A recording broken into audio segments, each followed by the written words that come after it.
So first of all, I'd like to thank everybody for coming to this talk today. I'm going to try my hardest to provide as much valuable information for everybody as I possibly can.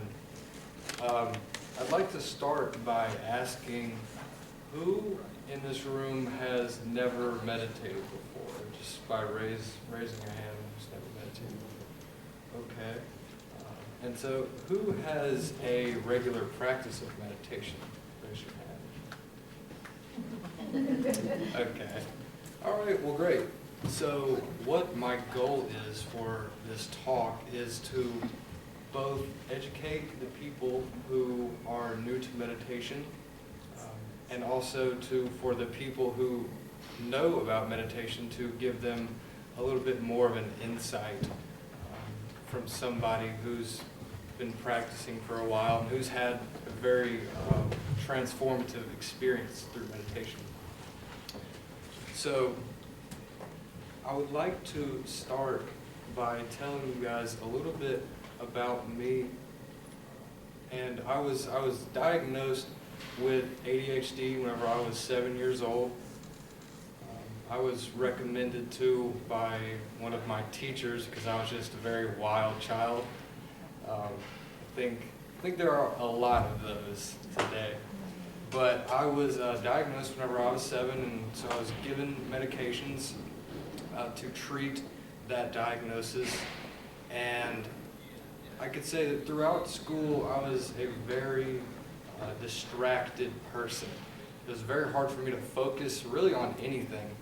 Even the things that I enjoyed doing, it was very hard for me to get into anything and to really think about anything in a way that I could develop myself and become passionate about. And I was diagnosed again whenever I was in high school at age 17. And at this time, my doctors began to prescribe me more and more medications.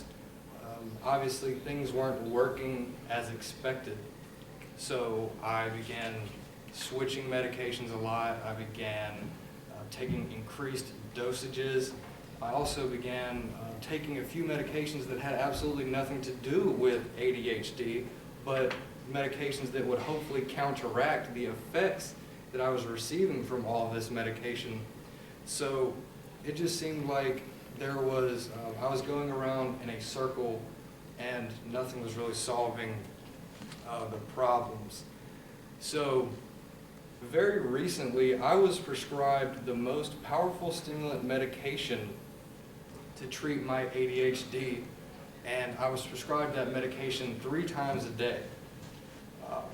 Normally when someone's prescribed with ADHD, it's a very rare circumstance when someone is prescribed the most powerful stimulant, and it's an even more rare circumstance for them to be prescribed that medication more than 1 time per day. So, but instead of once, I was prescribed it 3 times a day. I was basically never sober. I was never in a mindset where I felt like me. I was always in a very foggy state of either coming up or going down. And that was just, for months and months at a time, it was a very horrendous experience. And anybody who knows me personally will remember that period of time that I went through. It was absolutely terrible.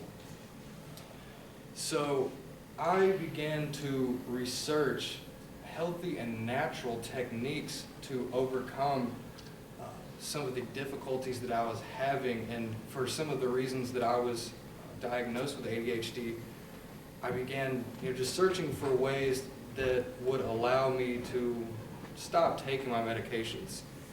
Because my doctor was telling me that I was essentially going to have to take these medications for the rest of my life, and that was a reality that I did not accept for myself. So I began researching, and I found the exercise of meditation. And once I went to the Meditation Center of Alabama the first time, I instantly knew it would be something that would help me to overcome my inability to focus and relax, which was just an unbelievably difficult thing for me to do. And once I implemented meditation into my daily life, so I would begin meditating outside of the class, that's whenever I began shifting my perspective of the medications that I was taking. And one day I went from taking the most powerful stimulant medication 3 times a day, and the next day I've taken absolutely nothing. And that day was about 6.5, 7 months ago. So I've been completely stopped from my medications since that time, and I've never once considered going back. Never once thought, what would things be like if I would, still continued on my medications. I just knew that from this point forward, this is how I'm going to solve this problem, and it's been one of the greatest decisions that I've ever made in my life.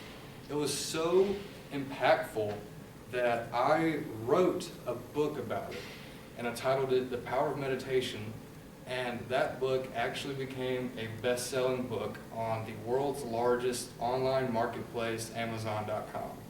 So, as well, I have benefited very greatly from it, and people who have read my book have been introduced to it in a way that I think is very, it brings the awareness of the subject of meditation to them in a no-nonsense way, which I think a lot of people appreciate, especially in the Western side of the world. So, with that being said, I'm going to talk to you a little bit about what meditation is today. This is my book, The Power of Meditation. So, what is meditation? I'm going to start by playing a short video for you guys here.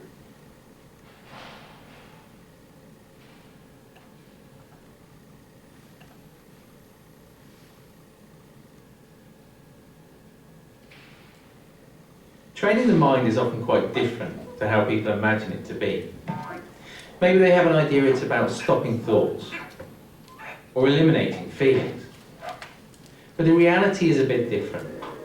An easy way to think of it is to imagine yourself sitting by the side of a busy road. The passing cars representing the thoughts and the feelings. Now all you have to do is to sit there and watch the cars. Sounds easy, right? But what usually happens is that we feel a bit unsettled by the movement of the traffic.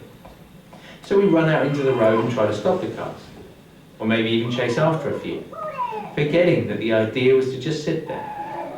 And of course all this running around only adds to the feeling of restlessness in the mind. So training the mind is about changing our relationship with the passing thoughts and feelings, learning to view them with a little more perspective. And when we do this, we naturally find a place of calm. Will we sometimes forget the idea in the exercise and become distracted? Of course we will. But as soon as we remember, there we are, back on the side of the road again, just watching the traffic go by, perfectly at ease in both body and mind.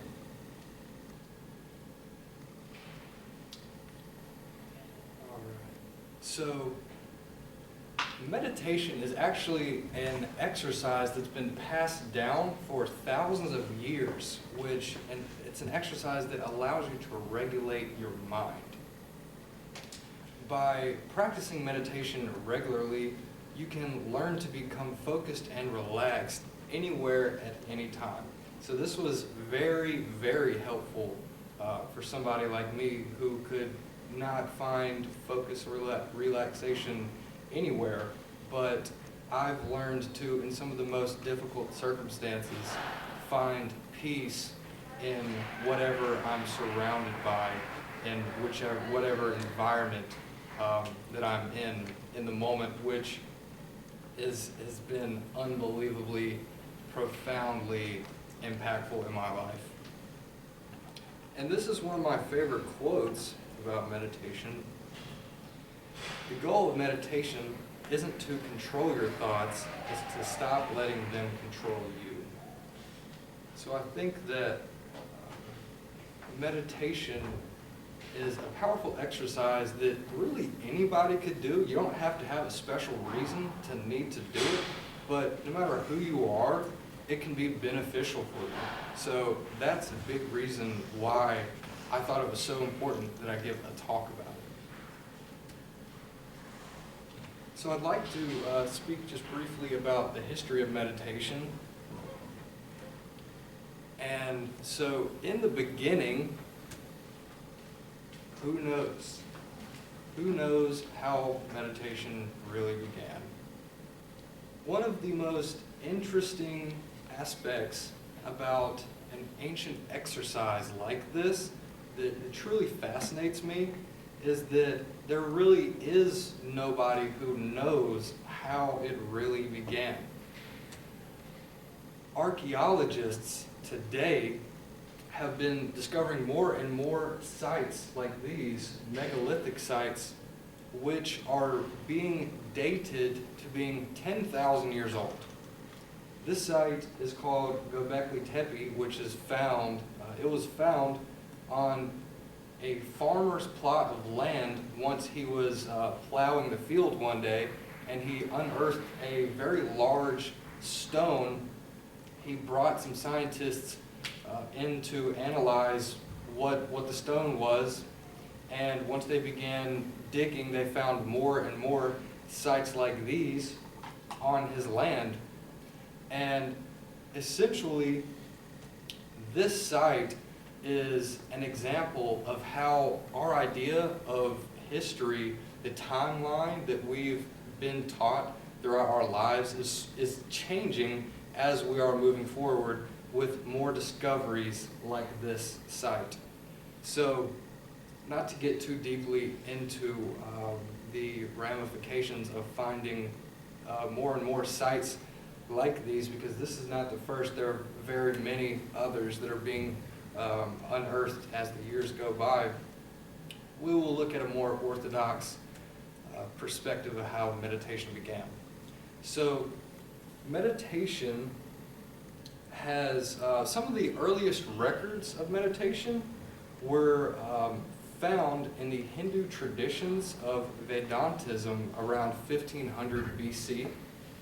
And at around 500 BC, it spread through Buddhism, and today, or rather in the 60s, it really became popular when people such as the Beatles began meditating, and they began telling other people about it. And so large groups of people would gather together to meditate. And that's really how it became popular in the Western side of the world. So meditation today, there are more and more studies being made of how someone's mind is developing while they are meditating, as well as some of the physical changes to the brain that are happening to somebody while they are meditating. And this is one of the, another thing that I am very fascinated with. This is the future of meditation. And what this is this is a sensory deprivation tank. And the, what this technology does is currently right now it's lit up, but when this top is closed, it becomes completely dark, so you can't see anything. You are, it's closed, so you can't hear anything. There's nothing for you to taste or smell, and you are floating in salt water, which allows you to stay above the surface, and the water is actually the temperature of your body. So you are in this capsule where you can feel nothing, taste nothing, smell nothing, and hear nothing. There's no environment in the entire universe that exists other than this technology that has only recently been developed. So this technology mimics what someone's mind is going through when they are meditating. And a tool like this helps people to meditate or relax at a much, much easier way than through sitting meditation, or whichever method that you use for meditation. But so this is the future. This is something that I'm very interested in, and I will probably end up doing some more research, probably speaking with more experts, maybe write a book about these technologies. I think there's one coming to Mobile, one of these that you can actually use at one of the pain clinics. But for right now, the closest one that you could find is in like Atlanta or somewhere in Florida. They're very new, so they're really only in the biggest cities.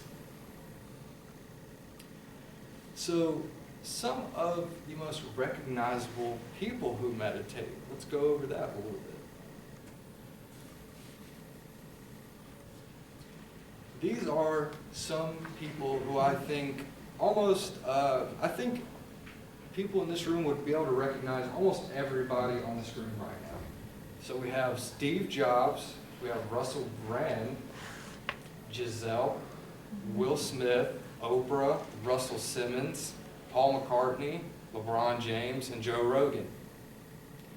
So what's very interesting about all of these people is that they all come from different backgrounds. They all are professional at different things.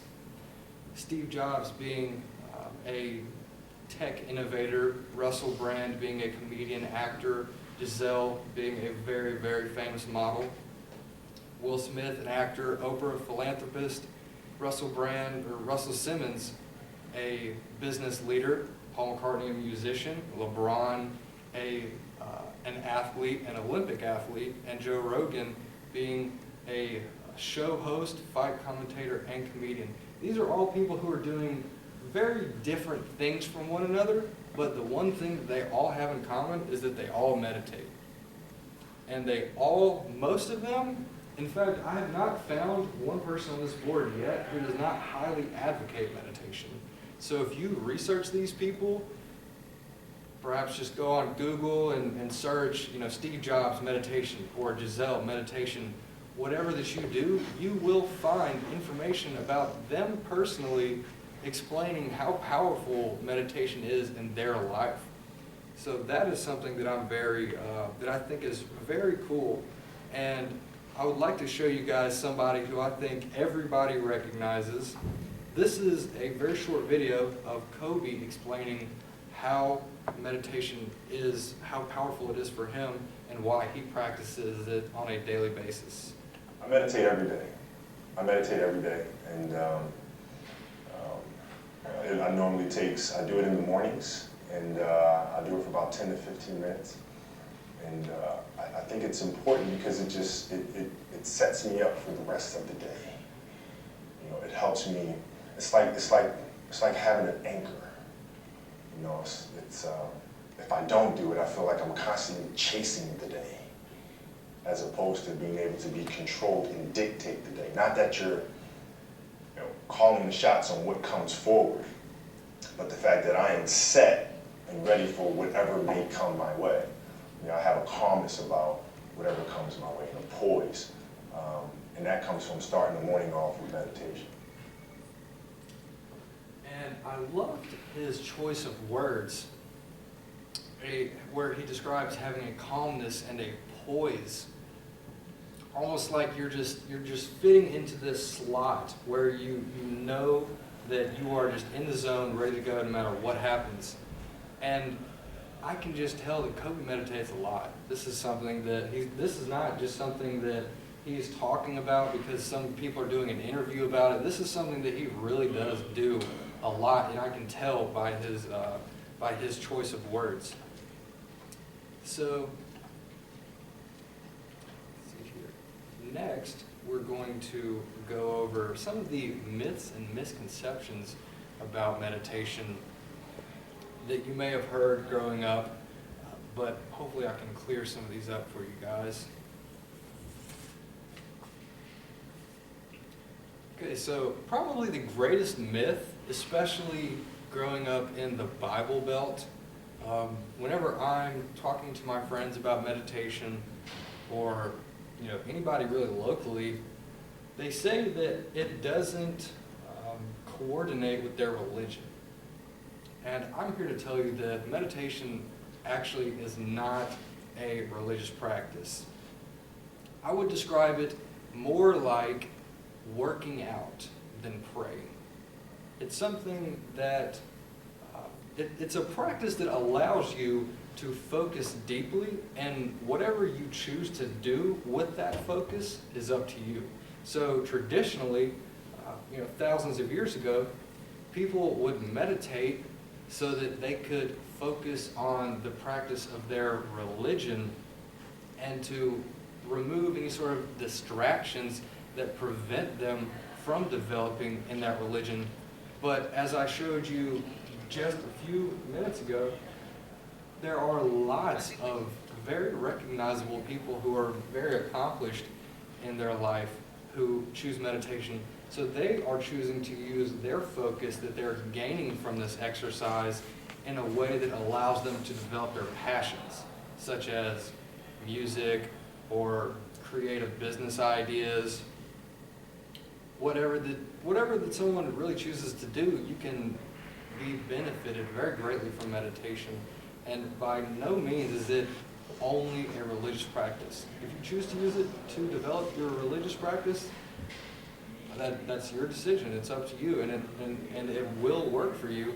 But regardless of what you choose to use your meditation practice for, I can speak through my experience that you will develop at a much greater pace by using the focus that meditation gives you. So the second myth is that you have to have a quiet mind to have a successful meditation practice.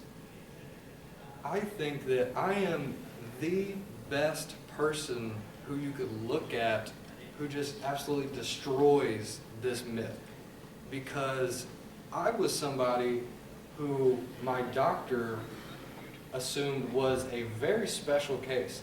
As I was telling you guys, I was prescribed the most powerful stimulant medication to treat my ADHD. I was also prescribed it multiple times per day. And if somebody like me can learn to overcome all the chaos that's going on and become much more relaxed through meditation, then anybody can do it. So that is something that I make very clear in my book, and it's a big reason why I decided to write the book, because there are, people are being treated for ADHD and ADD very, very commonly today. So I'm sure almost everybody in this room could probably, name somebody who has ADHD or ADD. But just because you are diagnosed with something, or you think that you are in some way unique because your mind is somehow moving at a very quick pace, does not mean that you are somebody who can't learn to meditate. And the final myth that we're going to go over is, I'm supposed to have a transcendent experience during meditation. The thing about meditation is that it is so different from what we do on a normal day-to-day basis. I was an athlete growing up, so I played sports, throughout school, high school, everything. I was always constantly playing a sport. And the thing about sports that you're always told, or just anything that you're developing in life, is that you have to try really hard. You have to try to do your best. And having that sort of perspective when trying to meditate will not work. If you, during meditation, have thoughts coming to your mind like, why am I not having a transcendent experience? Why am I still unable to focus? Somebody told me that this was how it was going to be, that I was going to be able to be calm and relaxed, but that's not how it's happening right now. If you have those thoughts coming to your mind, then what they are doing is they are literally distracting you from what's right in front of you. And what's right in front of you is that transcendent experience of being calm, relaxed, and aware of your environment around you. And it's an experience that once you have it, it will fundamentally change your life. It's an experience that I've had personally, which I would love to talk about if anybody would like to talk about later after this talk. but personally, I can say that I was once somebody who was asking what's so special about meditation while I was meditating, but I just didn't see what was really happening, what was happening right in front of me. And that's a very important idea that I want to spread to everybody, so that if you are new to meditation and that you are trying it, the first time that you try it, you probably won't have a life-changing experience. You could, but you probably won't, because it is so different from everything that we do on a daily basis. But don't be in despair. Just keep meditating, keep practicing, and it will be a practice that will eventually create very large changes in your life that you'll be able to see. So, some of the benefits of meditation are that it reduces pain and enhances the body's immune system. It reduces feelings of depression, anxiety, anger, and confusion. Increases in blood flow and slows the heart rate. It provides a sense of calm, peace, and balance. It helps you to reverse heart disease. It helps control your thoughts, increases your energy, and it also reduces your stress. So I would like to talk about some of the science of meditation.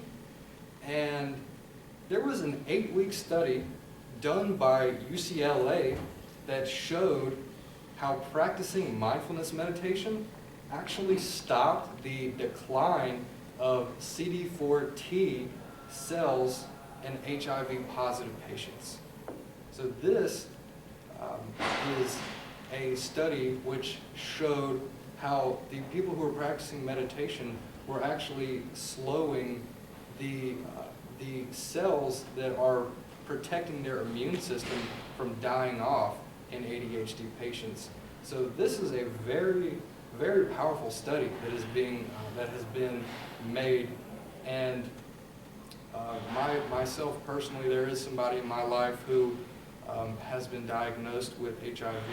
So it has been one of my very big goals to show them how this practice may be very beneficial to them, not only just for relaxation, but also for their physical health. Another study led by Harvard shows that MRI images taken of the brain of people who participated in an 8-week study, they found that an increase in the gray matter in the hippocampus. So these are actual physical changes that are taking place in someone's mind. People are not simply feeling relaxed and making decisions based on this relaxed state of mind. There are actual changes that are taking place in someone's brain that are rewiring their perspective of themselves and the decisions that they make on a daily basis, which then leads them on a new pathway in their life or a new perspective of themselves and the world around them. This was done by Harvard, so this is also a very powerful study. And this, this is an image of a brain scan of a person who was before meditation and during meditation. So this scan indicates that meditation not only affects the mind, but it also changes the way that the brain operates.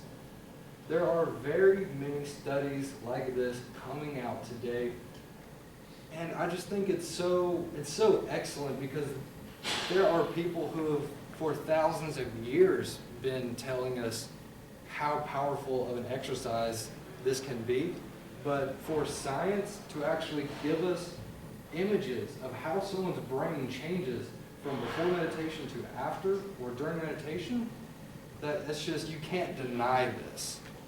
So no longer can meditation be one of those subjects where it's like a woo-woo sort of a thing where, you know, it's like the power of belief, where you don't really know if it's true or if it's like just something going on in your head. There are real changes going on to people because of the practice of meditation.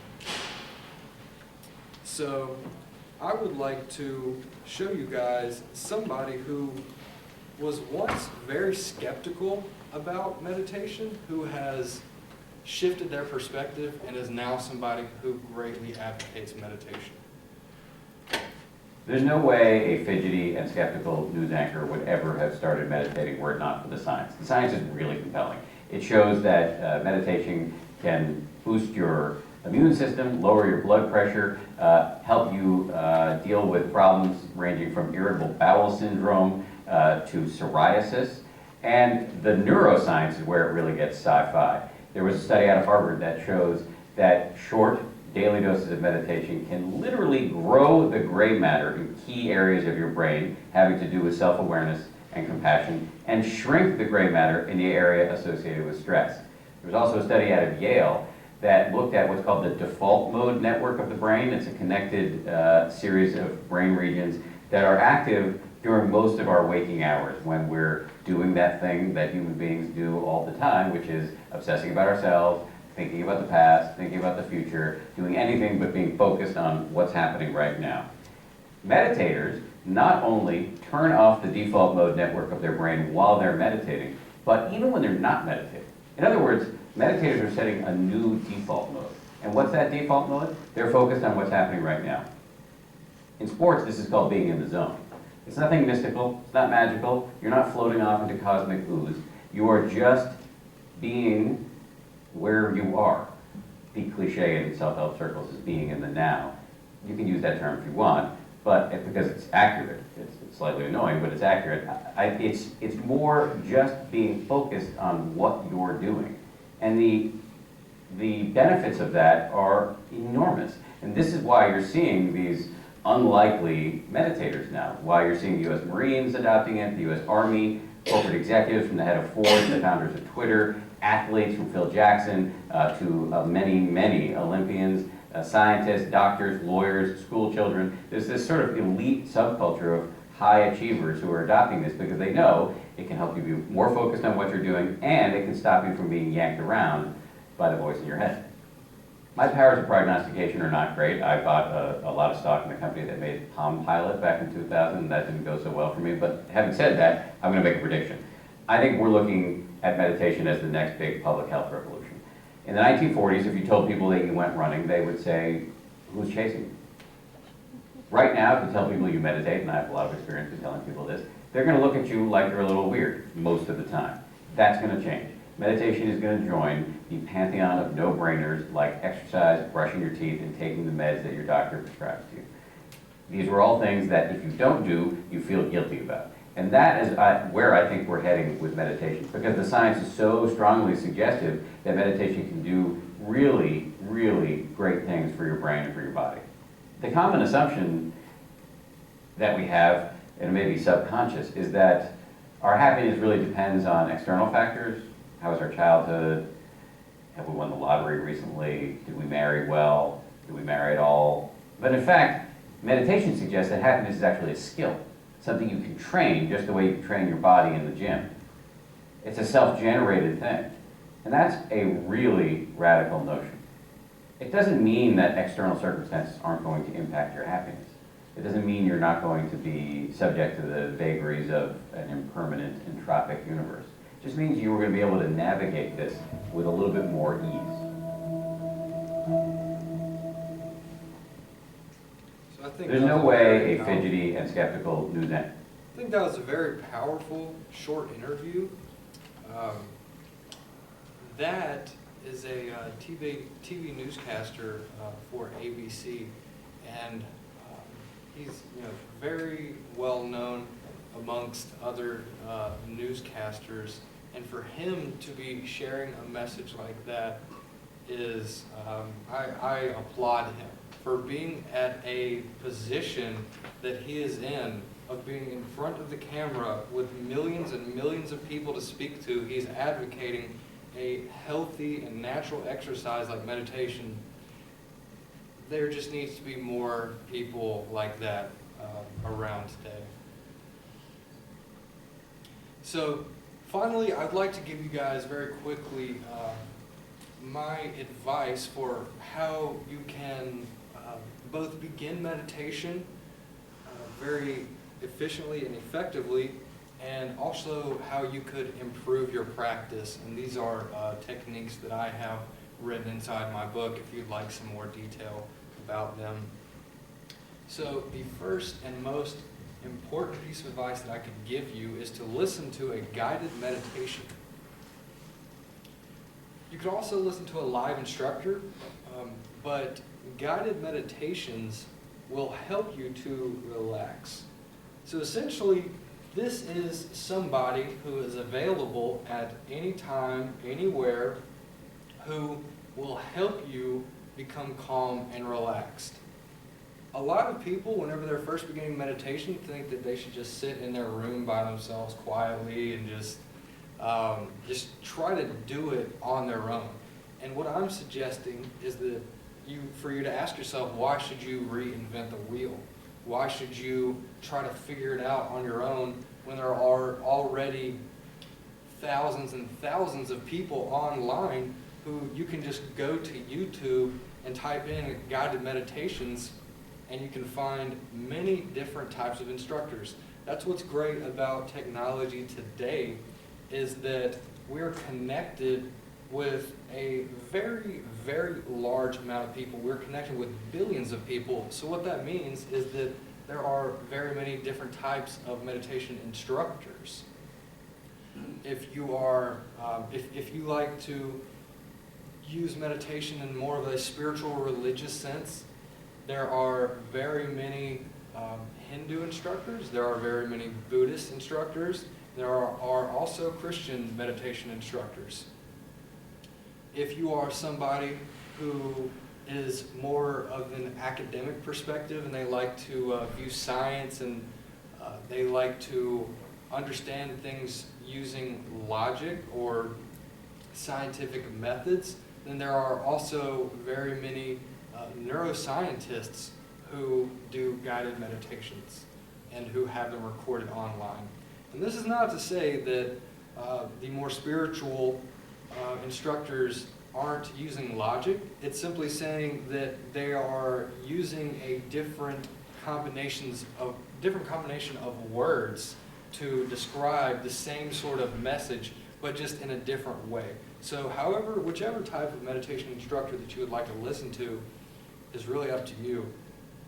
But like I said, you could also listen to a live instructor, and you could go to the Meditation Center of Alabama to do that, which it's located right next to Bangkok Thai on Airport Boulevard, where we have very many instructors who lead us, and who Dr. Nina is also an instructor there. So she is somebody who I definitely enjoy being led into meditation by.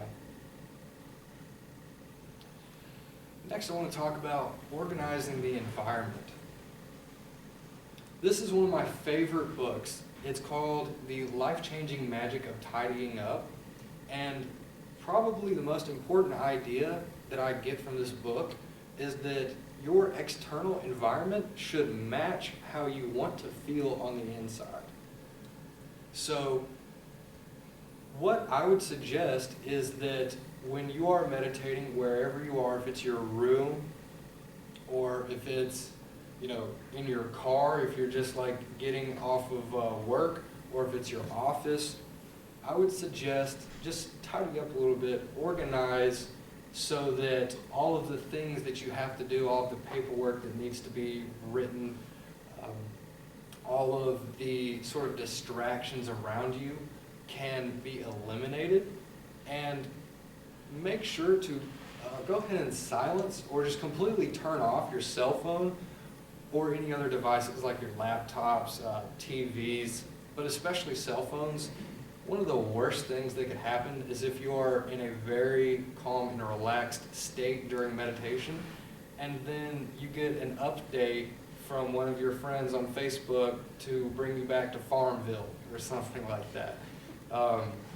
So that can be one of the most annoying things. Like, I'm experiencing something that is just very helpful, and then all of a sudden I'm being pulled out of it because of some notifications, because someone's calling me, or because I'm getting a text from somebody, or there's a game update, or there's a TV playing in the background. Just go ahead and just completely eliminate any possibility of a distraction occurring, because you don't want to, while you're in the middle of meditation, be distracted by something that could easily have been avoided. And you could also go to a meditation class where the environment is already absolutely set up for you perfectly. The Meditation Center of Alabama is one of, it's probably my favorite place to meditate, because it's just such a very serene environment, very large rooms, everything's organized well. You just feel very comfortable there, which would, if you're going by yourself or if you're bringing friends along, no matter who you're with, you will feel comfortable at that place. So that's where I would advise you to go if you would like to go to a class. Check out the Meditation Center of Alabama. And finally, I want to talk to you about sharing your experience.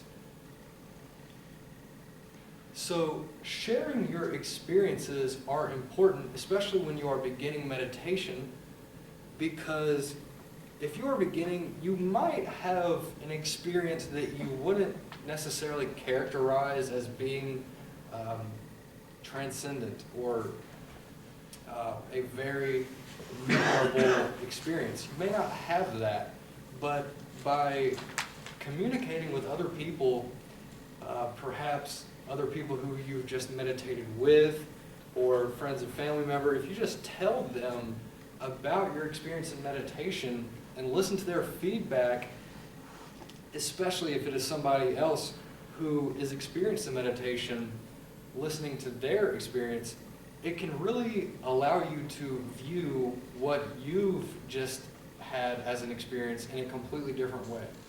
You might not think that you had a transcendent experience, but if even for just a moment that you meditated, or if even for just a moment you could tell that you were calm and relaxed, I think most people who meditate on a regular basis would consider that to be a successful meditation. So, but that is something that if you are not sharing your ideas with somebody, then you might not see that. So sharing your ideas can be definitely a great way for you to think about the experience that you just had in a new way. Personally, I like to write in a meditation journal, so every time that I meditate, I always write notes about my experience, sort of thoughts and ideas that occurred to me while I was in meditation, or just any sort of insights that I've had about my life or about my passions, anything that I would like to do. I always write about it, because that way it allows me to both go back and review this information that came from this state of mind that I would not be in an awake state. I can review how I was feeling while I was in meditation, and it almost makes me feel like I'm meditating again whenever I'm reading that information. Another very helpful tip that goes along with creating a journal is that if you write out the exercises that you did before meditation, like if you stretched or if you did not stretch, what type of stretches that you did. You can also write what instructor that you listened to. If you can keep track of the process of events that took place before you began meditating, then essentially what you can do is you can go back and ask yourself, did these events lead to me having a good meditation? Or did they not? What could I change next time? Could I do different exercises? Or could I do more exercises? Could I listen to a different instructor? By keeping a log of what you did to get the result that you have, it allows you to make changes so that you always have a different experience in meditation.